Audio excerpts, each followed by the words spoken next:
You go to the Middle East much? Last time I've been in the Middle East was in '84. Oh, it's a long time. Long time. Long time. Why not sooner? I stopped flying. I'm scared. What do you want to get better at? Singing. Biggest fear?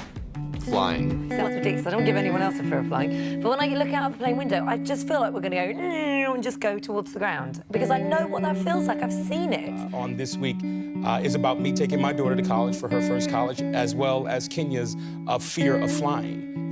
Kenya Barrett's actually created our show, and he's my partner in this, and he has a severe fear of flying. How, have you flown with him?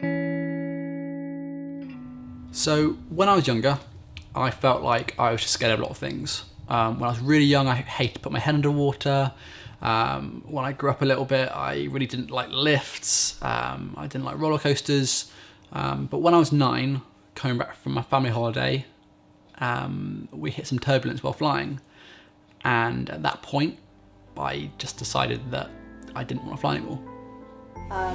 So I remember afterwards, whenever we talked about going on holiday and it involved flying, you'd said, not in a very dramatic way, but you just said, I don't want to fly again. And it was something that became a real blocker for you, and you didn't even want to talk about it. I know you would get upset if we even sort of mentioned flying or thought about flying. So in the end, we just agreed we wouldn't talk about it. We talked to a friend who was a pilot, who didn't seem particularly concerned, and said, you know, that it would be something that you would probably grow out of. We talked to a friend, and you came along as well, who was a counsellor, who talked about strategies that maybe you could use if you were to fly again to make you less anxious. But I think because you wouldn't even consider flying, that wasn't something, that those sort of strategies weren't something that we ever thought about putting in place. Yeah. Now, my family were very supportive of this. Over the next 10 years, really we would just go on family holidays where we didn't need to fly. We'd take the train to places, we'd drive to places. But I feel like it really did limit where we can go, what we could do. I think the first year after you'd been skiing, we planned to go to Italy on a Twin Town trip, and I think we'd even booked your flight. So I think you were almost reserving judgment, and we obviously booked it because you thought you might be able to come, but then decided you couldn't. Yeah. And I think that was, I can't remember, you know, how soon, how close to the flight that you decided not to go, but you know, you stayed behind. And I think when we got back, I think you felt yourself that you'd missed out on a great trip, because we did have a really good time. And I think you felt yourself disappointed that you'd missed out on the trip, but at the same time it wasn't enough of a disappointment to force you to consider flying. Now, I've always wanted to overcome this fear ever since I redeveloped it. In 2012, I was talking to a friend who mentioned that airlines put on courses to help people overcome this fear. And that was something that really interested me.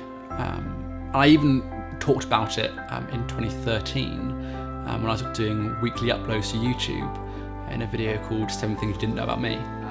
I thought our plane was dropping out the sky, and the thoughts that went through my mind there kind of stopped me from ever going on a plane since. Now in that video, I talked about how motivated I was to overcome the fear that year, and how I just really wanted to get it sorted. This year, I think I really want to try and combat it and get over it, because I know that in later life, I'm going to need to do it for business, do it for pleasure. I have family over in America. So I didn't look into that year, whether that was due to time constraints or really just not wanting to push myself to overcome my fear.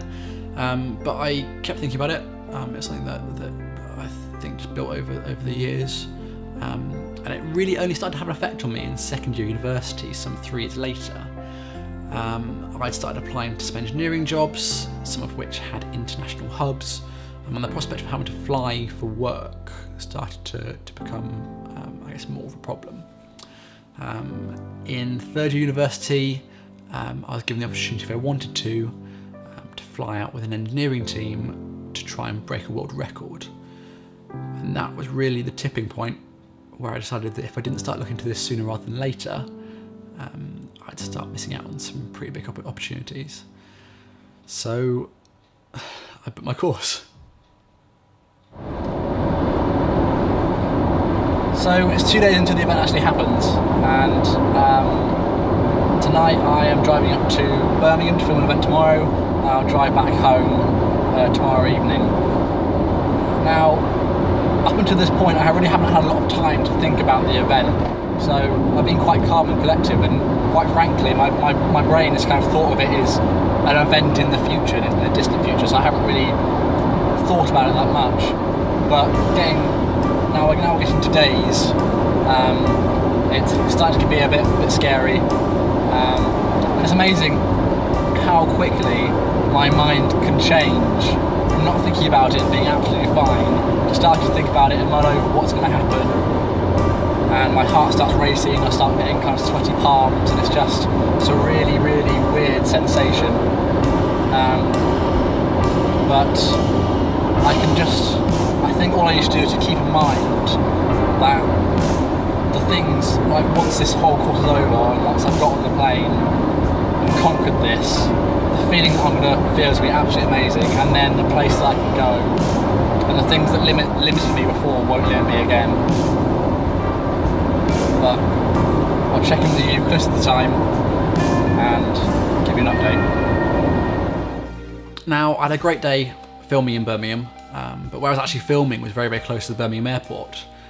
So after the day, I decided to go over to the airport and just sit down and just going to have a look. Looking back at it, this was actually a really big help.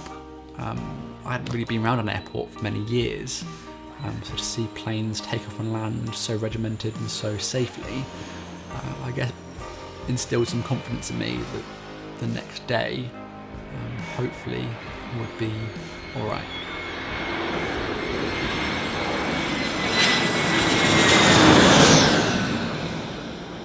One of the things that was important to me was taking it at my own pace. I had people left, right and centre telling me that it's nothing to be scared of and I should go and do it. But I knew that when I would be ready, I'd know it. One of the things that helped was watching a lot of travel videos and vlogs. And when people would point the camera at the plane window on takeoff, I'd always feel really, really nervous and quite scared and just have that feeling of dread. But over the years, that feeling transitioned more into excitement and I guess being a bit in awe. And that was really the point where I thought that maybe I could tackle this. Okay, so today is Sunday, the 10th of July, 2016, and as you can probably tell, I'm quite tired. We're up quite early because we need to drop off my uncle, aunt and cousin so they can go home to San Francisco. So that's why I have to get to the airport early, and then we go off to a hotel where the conference is being held at about 10 o'clock. So yeah, we'll see how it goes. Okay, so we've now arrived at the Holiday Inn where it's being held. It's just kind of half a mile away from the Heathrow Airport, so this is where the conference will be held all day. Felt quite nervous going past Heathrow, seeing the planes taking off, and still a bit cautious, but yeah, I think we'll just have to take it step by step and see how it goes. So, time to go in and register. Really happened. Our first impressions, I'm very, very surprised to see how many people are actually here. There must have been kind of 100-ish. Just like the nest, probably more. And I honestly didn't realise how popular these actual courses are. But yeah, it's obviously as it's sinking in, it's taken me a while to kind of process everything, and I am constantly kind of getting agitated and anxious and then having to calm myself down again, and it's a really weird feeling, and I'm okay at the moment, but I think we'll see how the course goes. And I have absolutely no clue what's going to happen, so yeah, I'll update you later on. One of the things that surprised me a lot was the range of people there. There was a huge children's group of people between 5 and 9, and also the types of people there as well. There were people like myself who hadn't flown for many years, to people who did fly on a regular basis, but really hated it. The course takes on something like 2,000 to 3,000 people a year. So I think with a fear that was so personal and something that I really only dealt with by myself because I didn't know anyone else who had it, to know that I was in a room full of people who had a similar sort of feeling or same feeling to me, I think was really refreshing and really comforting. So just in the middle of our first little break thing from the course, and it is going really well.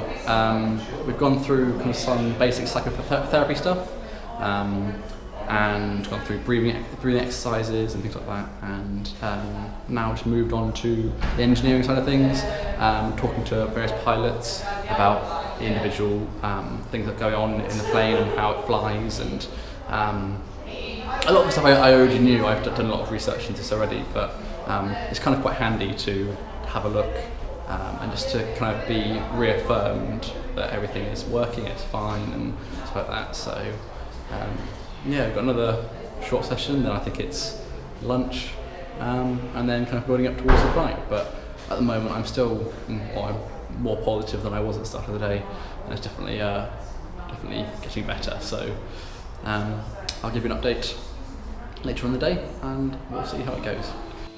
One of the big turning points in the day, for me especially, was in the engineering session. We talked about turbulence, and we talked about how safe it was, what was going on, and really how as humans we react to it. I didn't realise how big an effect it would have on me, but because I feel like my fear was founded on turbulence, as soon as that section was covered off and I felt reassured, I felt like I could get on the plane and go. But there are still a few niggling feelings that I felt like I really just had to resolve when on the plane.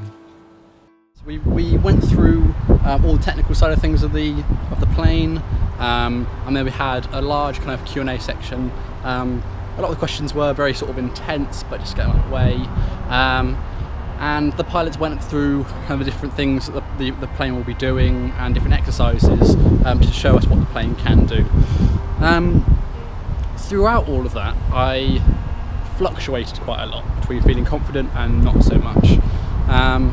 I found myself, when we just finished lunch, when I was having lunch, just my hand was just trembling, and that was just a reaction because of the unknowing, but also knowing that we're kind of the midway points of the day before we go and jump on the plane. So just the reality starting to set in as well. So yeah, I'm still very nervous, but I'm getting more confident. I want to do it and I want to get on the plane, and that's obviously the end goal. So we'll see what we can do, and I'll check back with you later. Not before long, it was time to go to Heathrow.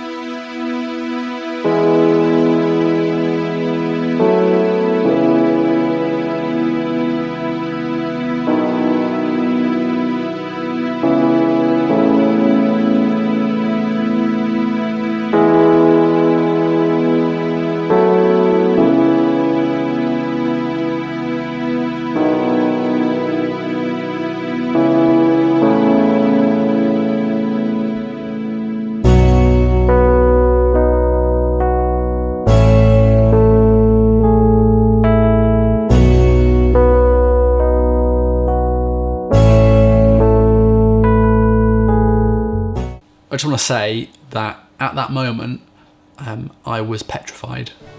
I didn't know what was going to happen, and I really didn't know how I was going to react to it. But I knew that I'd come this far, and I just had to go and do it.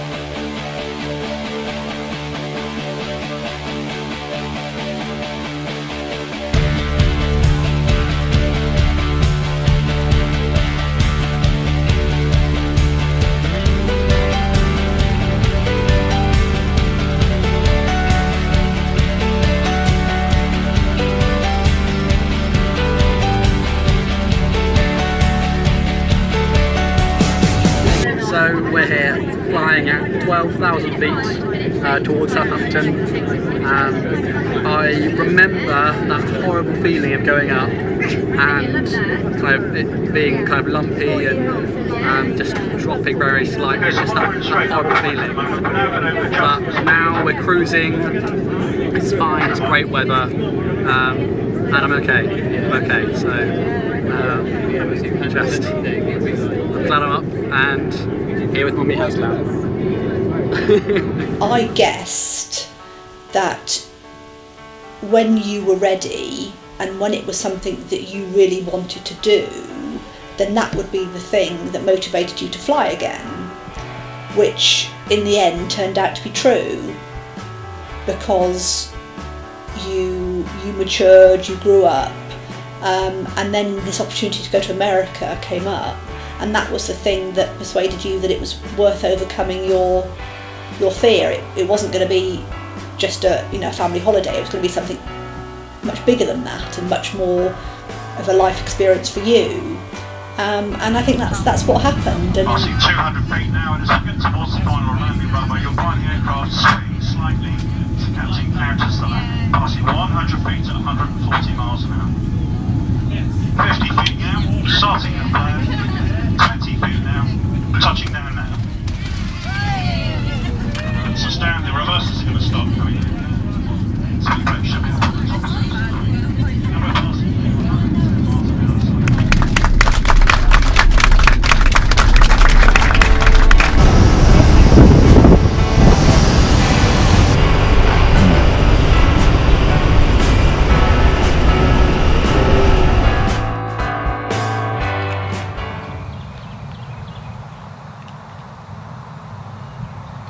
So it's been a year ago to the day that I made that film.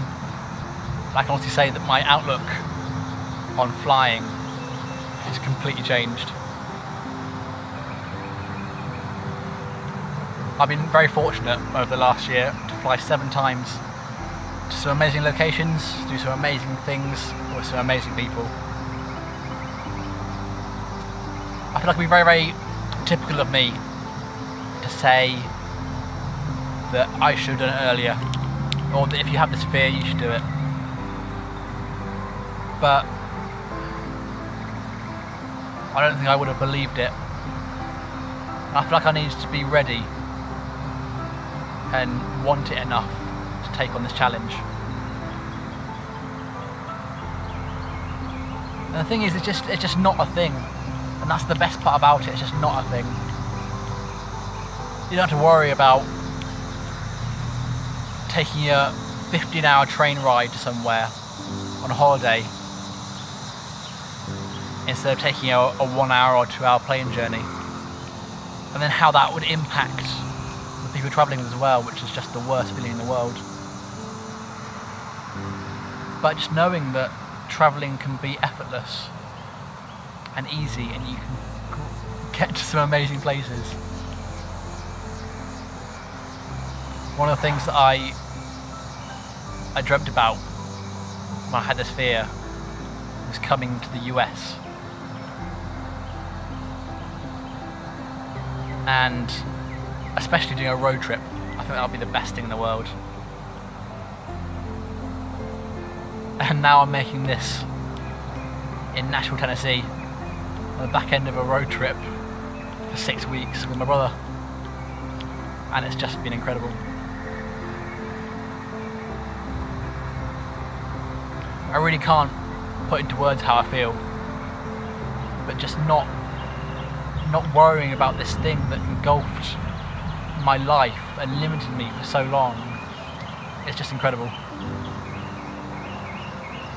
I'm just so happy.